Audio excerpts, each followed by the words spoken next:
सबसे पहले मैं आपको एक छोटा सा किस्सा सुनाना चाहता हूं। आज सुबह सुबह मैं दिल्ली से अहमदाबाद आया। अहमदाबाद एयरपोर्ट से जब बाहर निकल रहा था तो एक कर्मचारी ने मुझे रोका। कहता है, सर सेल्फी खिंचवानी है आपके साथ। सो उन्होंने सेल्फी खिंचवाई। फिर मुझसे पूछा कैसे आना हुआ। मैंने कहा यशुदान जी आम आदमी पार्टी ज्वाइन कर रहे हैं। कहता है अच्छा। वो कहता है यशुदान तो गुजरात का केजरीवाल है।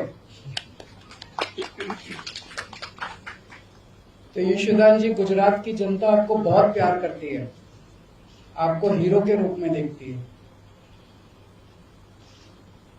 गुजरात के लोगों ने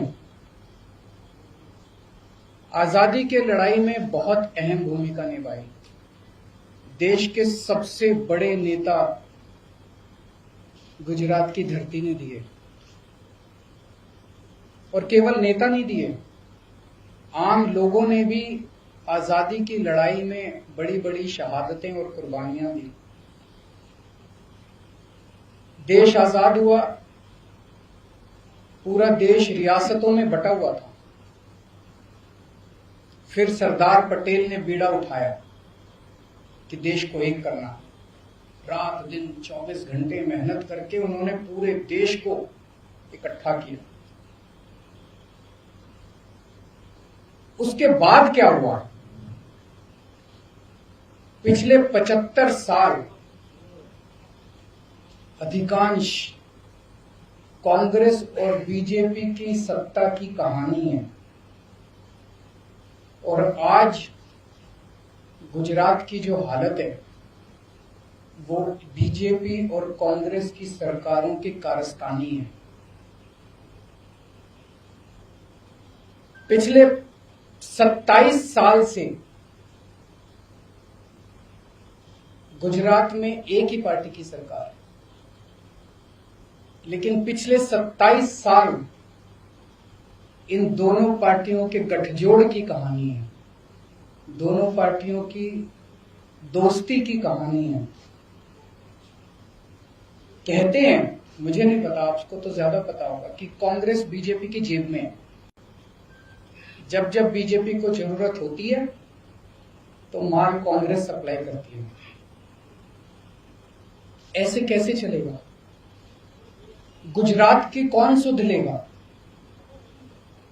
आज गुजरात के किसान आत्महत्या कर रहे हैं 75 साल के बाद। गुजरात के सरकारी स्कूलों की बुरी हालत है, गुजरात के सरकारी अस्पतालों की बुरी हालत है। गुजरात के व्यापारी डरे हुए हैं।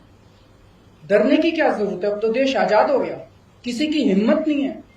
अभी कुछ साल पहले मेरा एक दौरा लगने वाला था। गुजरात का एक बहुत बड़ा चेंबर ऑफ कॉमर्स है, उन्होंने मुझे इनवाइट किया। ऐन वक्त पे गुजरात के अथॉरिटीज ने उन पे प्रेशर डाल के मेरा दौरा कैंसिल करा दिया। ये क्या बात हुई?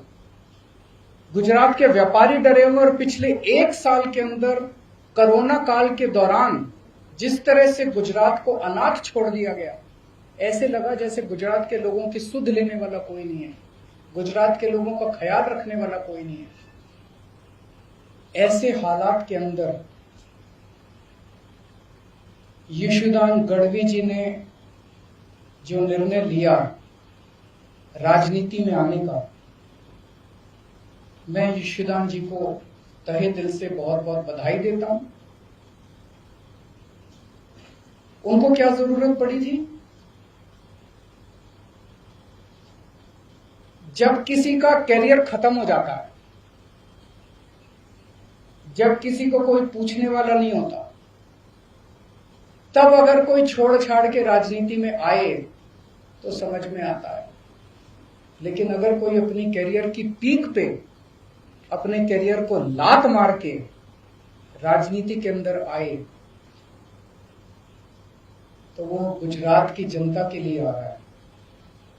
पिछले कुछ सालों से यशुदान जी अपने टीवी चैनल के और अपने कार्यक्रम के जरिए एक एक आम गुजराती की आवाज बने हुए थे, उनकी आवाज उठाते थे।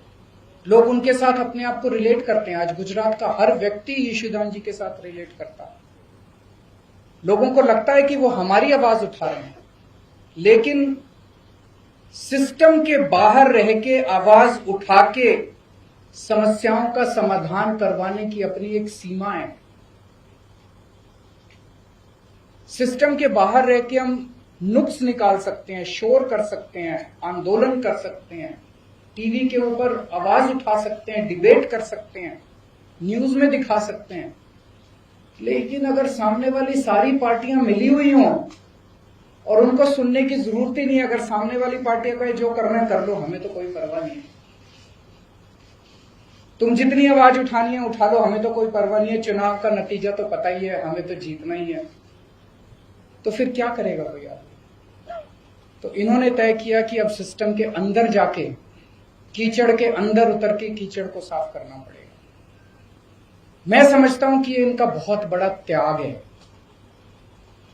ये छोटी बात नहीं है कि अपने कैरियर के पीक के ऊपर, कैरियर के टॉप के ऊपर जब कोई आदमी बैठा और वो अपनी कैरियर को लात मार के अगर वो राजनीति में आया है, तो मैं समझता हूं कि उन्होंने बहुत बड़ा त्याग किया है। मैं इनको बहुत बहुत बधाई देना चाहता हूं, इनके त्याग को सलाम करता हूं। और मैं समझता हूं कि जो आम गुजराती आज विकल्पहीन हो गया था, उसे लगता था कि विकल्प ही नहीं बचा गुजरात की राजनीति के अंदर, ये दोनों तो एक ही हैं, इनको वोट देना है, इनको वोट देना है, कोई फर्क नहीं पड़ता है, एक ही हैं ये दोनों। आज उनको एक सार्थक विकल्प मिला है। गुजरात के अंदर बैठा हुआ भी हर आदमी देख रहा है कि अगर दिल्ली के अंदर बिजली मुफ्त हो सकती है, 24 घंटे बिजली हो सकती है, तो गुजरात के अंदर बिजली इतनी महंगी क्यों है? गुजरात के अंदर बैठा हुआ आदमी देख रहा है कि अगर दिल्ली के अस्पताल 5 साल के अंदर इतने अच्छे हो सकते हैं, दिल्ली के स्कूल 5 साल के अंदर इतने अच्छे हो सकते हैं, तो 70 साल के अंदर गुजरात के स्कूल और अस्पताल अच्छे क्यों नहीं हुए? अब होंगे, अब बदलेगा गुजरात। अब यशुदान भाई ने जो बीड़ा उठाया है, मैं भगवान से प्रार्थना करता हूं, आज हम सब लोग मंदिर में बैठे हुए हैं, पवित्र स्थान पे बैठे हुए हैं, मैं भगवान से प्रार्थना करता हूं कि जो सपना, गुजरात के लोगों का सपना पूरा करने का जो यशुदान भाई ने संकल्प उठाया है, वो यशुदान भाई, गोपाल इटालिया जी, मनोज भाई, इनकी पूरी टीम गुजरात के 6 करोड़ लोगों के साथ मिलके, अब सब मिलके गुजरात को बदलेंगे। बहुत बहुत शुक्रिया।